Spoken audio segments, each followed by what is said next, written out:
Olá, pessoal. Eu sou o Lucas. Eu sou do grupo 8, junto com o Dimitri, o Edilson, o Jonas e o Luiz. A gente faz parte da turma de mineração de dados complexos da Unicamp. E a gente vai apresentar a análise do trabalho final de classificação de espécies de pássaros. Bem, a nossa apresentação segue a estrutura de primeira apresentação do problema, a estrutura dos dados, a análise exploratória, os testes iniciais que a gente fez e os resultados.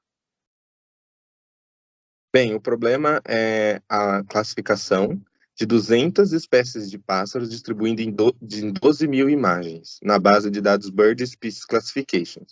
E o nosso objetivo é identificar um modelo capaz de classificar os pássaros das imagens nessas 200 espécies.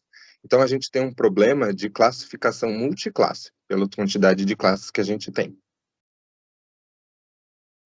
Falando da estrutura do banco de dados, a gente tem 12 mil imagens de pássaros coloridas, sendo feitas profissionalmente e semiprofissionalmente. Os pássaros, em geral, estão no centro da imagem, como destaque principal, com o fundo desfocado. Porém, em muitos casos, a gente tem os pássaros competindo com outros objetos ou animais em situações adversas. Então, por exemplo, caçando, voando, pousado em galhos, em situações variadas. Uma outra problemática que a gente tem nesse banco de dados é que a gente tem espécies muito próximas, muito parecidas, até mesmo para o olho humano, como esse exemplo da primeira e da última foto. Fazendo uma análise exploratória, a gente logo reparou que as imagens elas possuem dimensões diferentes.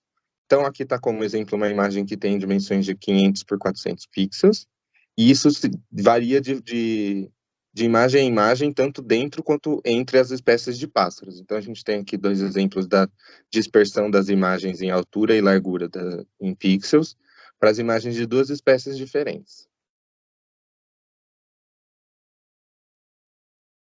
Uma outra questão é a quantidade de imagem que a gente tinha por espécie de pássaro. Grande parte das imagens no conjunto teste, por exemplo, tinham 48 imagens, mas a gente chegou a ter até 30. Já para o conjunto teste, a gente tem, a maioria das vezes, 12 imagens, mas chegando até 9. Esse desbalanceamento a gente acabou considerando ele leve, não tão impactante, porém, para ser conservador, a gente optou por seguir por uma análise ponderada. Então, todas as análises a seguir utilizam métodos de ponderamento. Os nossos testes iniciais foram feitos utilizando Transfer Learning. Uma vez que a gente está com um problema de classificação de várias imagens em várias classes, a gente optou por seguir utilizando os modelos que a gente já tem na literatura que tem bom desempenho nesse tipo de tarefa, né?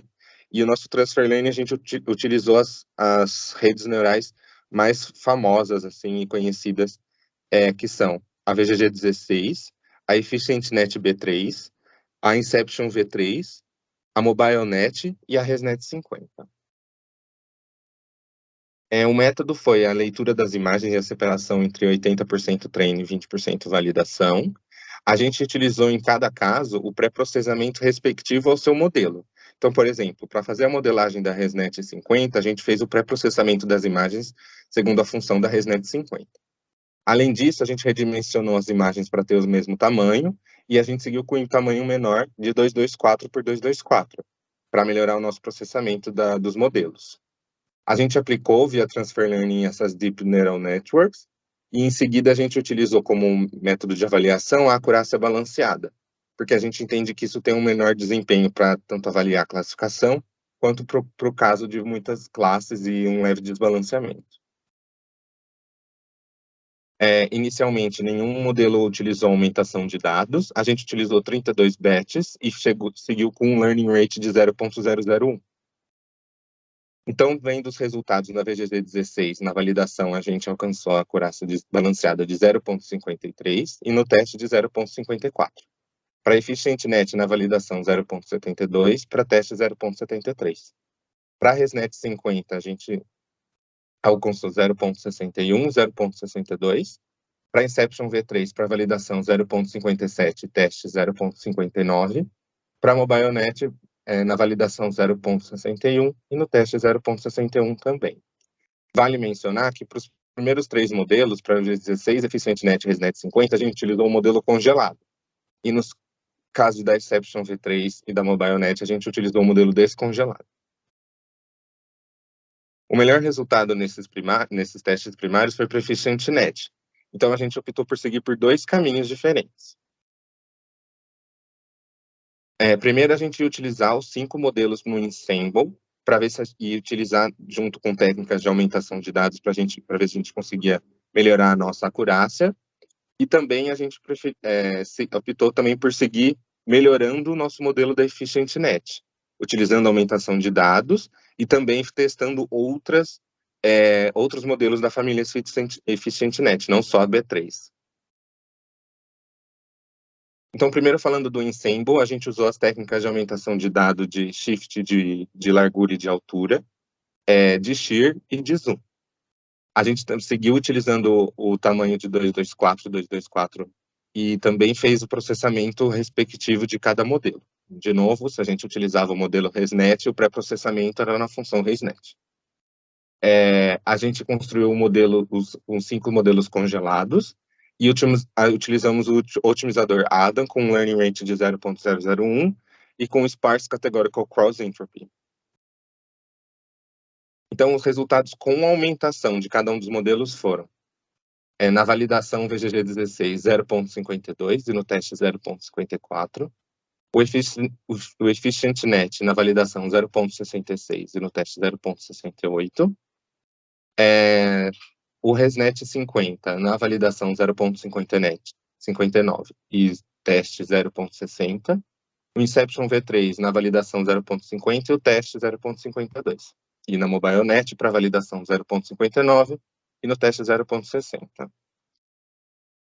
A gente não conseguiu superar individualmente os resultados da EfficientNet sem aumentação do início, e quando a gente fez os Ensemble por soft voting, que é quando a gente soma as probabilidades e depois elege o mais provável das classes, a gente chegou numa acurácia balanceada de Ensemble de 0.64 no conjunto teste.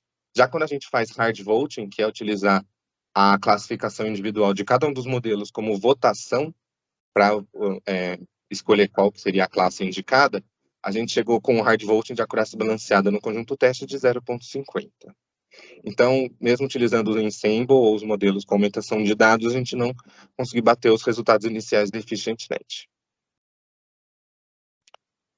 Para começar a construir os nossos testes utilizando a EfficientNet, a gente mudou um pouco de estratégia na aumentação de dados. A gente fez uma rotação de 90%, continuou fazendo o shift de largura e altura e o shear e zoom, e a gente também fez o horizontal flip. E também a gente teve o preenchimento no modo nearest. O nosso melhor modelo foi utilizando a EfficientNet B1. A gente utilizou o tamanho 300 na imagem, né, 300 por 300, mas seguimos utilizando o tamanho de batch de 32. O nosso teste final foi adicionar uma camada de dropout de 40%, para a gente conseguir melhorar a nossa acurácia, e a gente chegou numa acurácia final de 0.78. Falando um pouquinho mais do que a gente viu, né, dos resultados do modelo, a gente fez o top 5 classes que tiveram menos precisão, e a gente viu um caso curioso que nos auxiliou a entender um pouquinho do que o modelo estava fazendo, olhando os casos dos corvos, né? São 2 espécies de corvos que estavam menos categorizadas, com menos precisão. Primeiro, olhando essa espécie Fish Crow, que é vamos chamar de corvo fish, grande parte das vezes ele foi confundido com outras espécies de corvo, que faz sentido, mesmo no olho humano, a gente pode confundir, né? Eu mesmo não sabia que existiam várias espécies de corvo. E ele estava chutando errado com algumas probabilidades bem altas, no caso do Fish Crow. Quando a gente olha o corvo comum, a gente vê que ele acerta na maioria dos casos, chutando Common Raven, que foi um predito que aconteceu no Fish Crow também. E para o American Crow, a gente vê uma certa casos tanto que ele acertou e parece que ele olha para o entorno do animal, mas também quando ele foca no corpo do animal, ele volta a chutar Common Raven e erra também. Bem, essa foi a nossa apresentação. A gente conseguiu chegar num modelo final de 0,78 de acurácia e entendeu que o modelo estava fazendo confusões que faziam sentido, né, principalmente com esses casos dos corvos, que são realmente difíceis de diferenciar entre si, e que o modelo conseguia identificar o corpo dos pássaros na hora que a gente estava fazendo a análise de heatmap. Obrigado pela atenção de vocês e até uma próxima.